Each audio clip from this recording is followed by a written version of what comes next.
Ko e loto whakaaho ki a whakalotolahi mo whakatua me lie me wholofola. Ka veinga, foki ki a te au he kuau huhu i koe. Poto wholofola ai sea wahe whawha vesu wa taha ki hu owa. Manatu ki he mea koe ia e se kope mo isileli he ko eko se vāniti koe. Neu whau koe o ku ke tamayo eiki ki a te au. E isileli e ikai te ke ngalo i a te au. Kua tāma te i ho o ngahi angahala hange ha au, mo ho o ngahi hia hange haloa. Foki ki a te au he kua huhu i koe. Emeni. Ke tau lotu. Sisu lami a vehia, ko ho o hopo a te kita. Koe mea kotoa a aku, te nau whakaongo atu. Hoko sino ko ho whale, ma umo o kotoa pe. Puke hono ngahi leke, oua e hu ha mea kehe. Eke lelei, ko e talaloto ia e kumo ui he aho whakakoloa ko eni. Tā, ko ho o hopo a te pe au. Tā, na ake mao pe au he whakatau. Ko e ku whaiteriha, o ku iho au whini mā pe sisu. O ko kore whakamole mole atu sisu, he e ku au mo foki pe me he awhiona. Taimi pe o ko fie mao vivili ai hatokoni o ko hao o whai atu e ui kia te koe. Pea koe taimi pe o ku alo maali ai a e ku whanonga. Koe ku mawahe ia me ia te koe. Whakamole mole ia sisu. O ko hula pe ho taataani le lepa he funga o i kolosi. Ke whakamole mole ia.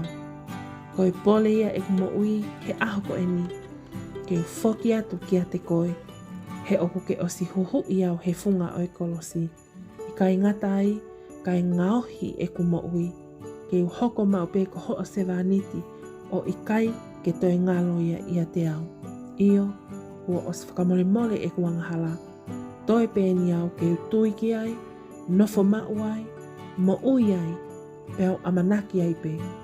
Ki he mo ui ta ngata. Iho hua whape sisu kalaisi ko koe a hok whakamo ui. Emeni.